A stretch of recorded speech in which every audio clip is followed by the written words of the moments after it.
Baik, bismillahirrahmanirrahim. Assalamualaikum warahmatullahi wabarakatuh. Teman-teman semua, selamat pagi. Mudah-mudahan sehat selalu. Pada pagi ini saya akan menyampaikan subbab tentang anti turunan, bagian dari kalkulus untuk teman-teman Fakultas Teknik Universitas Islam 45 Bekasi. Oke, teman-teman, di pembahasan yang lalu kita pernah mendengar atau membahas tentang turunan sebuah fungsi. Nah, kali ini kita akan mempelajari tentang anti turunan. Fungsi f di sini lihat f-nya f besar, teman-teman. Beda dengan f kecil ya. Hati-hati dalam penulisan tangan, biasanya teman-teman karena tergesa-gesa jadi mirip. Jadi fungsi f besar ini disebut anti turunan f kecil pada i apabila si f besar diturunkan hasilnya f kecil. Jadi kalau f besar diturunkan hasilnya f kecil, maka kita sebut f besar awal itu adalah anti turunan dari f. Karena f kecil ini hasil dari turunan. Dia hasil turunan, nah anti turunannya yang mana? Yang awal, fungsi awal. Ya, f besar tadi. Untuk setiap x di i. Contoh teman-teman bisa lihat di sini. Saya punya fungsi x pangkat 4 plus 1. Ini kalau diturunkan kan hasilnya 4x, 4 yang 1, 3 ya. Jadi 4x pangkat 3. Konstanta kalau diturunin 0 kan. Gitu. Ternyata saya punya fungsi yang pertama hasilnya adalah 4x pangkat 3. Fungsi yang kedua, saya punya x pangkat 4 negatif diambil 10 pangkat 6. Ini juga sama, ternyata hasilnya adalah 4x pangkat 3. Begitupun V, ya karena konstanta kalau diturunkan hasilnya 0. Begitupun x pangkat 4 itu plus V, kalau diturunkan itu ya hasilnya 4x pangkat 3. Nah, dengan kata lain, saya punya banyak fungsi yang sebetulnya kalau diturunkan hasilnya adalah 4x pangkat 3. Jadi secara umum keluarga fungsi. Nah, lihat di sini. Fungsi awalnya adalah x pangkat 4. Untuk mengganti konstanta ini saya ganti aja dengan C. Ini konstanta sembarang. Nanti tergantung pada kondisinya seperti apa, baru nilai C kita tentukan. Jadi merupakan anti turunan. Jadi fungsi awalnya kan ini. X pangkat 4 plus C merupakan anti turunan dari 4x pangkat 3 pada R. Karena kalau x pangkat 4 plus C diturunkan hasilnya ya f kecil, hasilnya ya 4x pangkat 3 untuk setiap x di real. Jadi saya pikir cukup jelas teman-teman. Jadi awalnya kalau saya punya fx turunannya adalah f kecil gitu kan ya, maka disebut bahwa f besar adalah anti turunan.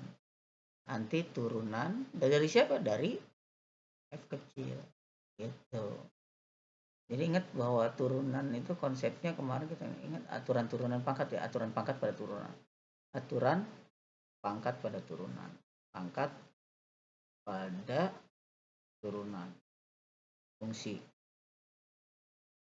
Kemarin gimana kalau ada fx sama dengan x pangkat n, maka ya turunannya di awal dulu kita pernah bahas x n min 1 gitu. Jadi kalau saya punya tadi fx sama dengan x f1 lah. X pangkat 4 plus berapa tadi? Plus 1 ya diturunkan hasilnya. Ingat konstanta, turunan konstanta 0 ya. Konstanta 0. Jadi ini ya 4, n-nya kan tetap 4, x 4 diambil 1 ya 3 gitu. Atau ini yang disebut f kecil sama kita hasil turunan. Nah, f keduanya juga sama. Kalau saya punya pangkat 4 negatif 10 pangkat 6 tadi, ya diturunkan ya hasilnya 4x pangkat 3 sama aja dengan f kecil tadi. Gitu. Begitupun F3 misalnya x pangkat 4 negatif P atau plus P. Ya ini hasilnya diturunkan ya 4x pangkat 3. Waduh ada banyak juga nih ternyata. Yang kalau diturunkan hasilnya 4x pangkat 3. Terus fungsi asalnya yang mana? Fungsi asalnya kita ganti aja semua ini dengan C. Gitu. Jadi konstanta dengan C. Gitu. Itu mempersingkat kita untuk dalam penulisan. Oke, itu teman-teman di awal ya.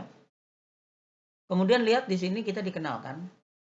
Jadi kalau ada keluarga fungsi anti turunan f besar tadi ya, f1, f2 ya.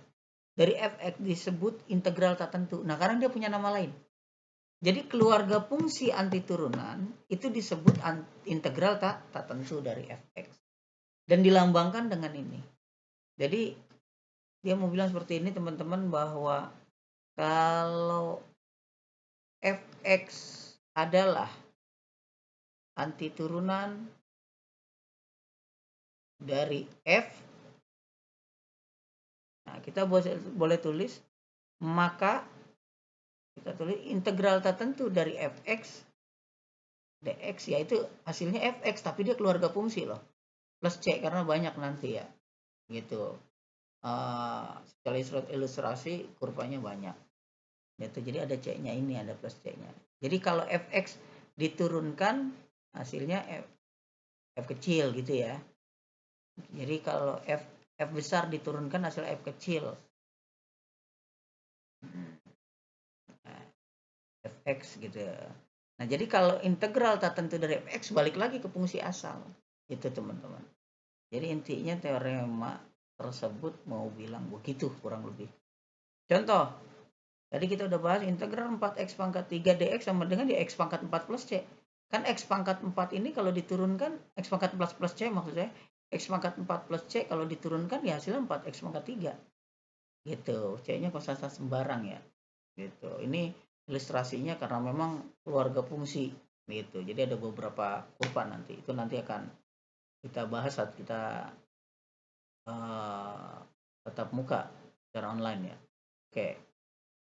Lihat sekarang. Teman-teman, di sini ada aturan yang pertama, teorema, dalil, hukum, itu levelnya sama. Nah, itu aturan pangkat disebutnya. Jadi yang pertama ada aturan pangkat, dia bilang kalau R-nya anggota rasional, R-nya nggak boleh negatif 1. Kenapa nggak boleh negatif 1? Karena kalau negatif 1 tambah 1 kan jadinya 0 nih penyebut. Oke.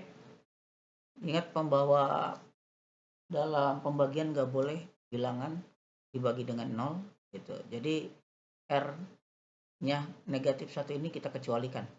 Kita abaikan dulu. Jadi dia nggak usah masuk dulu gitu. R-nya bebas, yang penting jangan negatif 1 dan dia anggota rasional. Dia bilang teman-teman, maka hasil anti turunannya atau integral tertentu dari x pangkat R ini ya pangkatnya aja ditambah 1. R plus 1 per R plus 1, jangan lupa plus C-nya karena dia keluarga fungsi.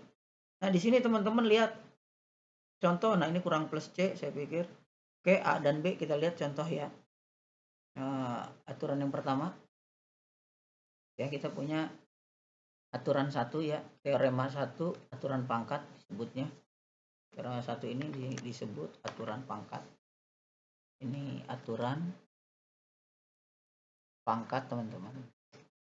Jadi kalau integral x pangkat R dx itu maka sama dengan xr plus 1 per R plus 1 plus C.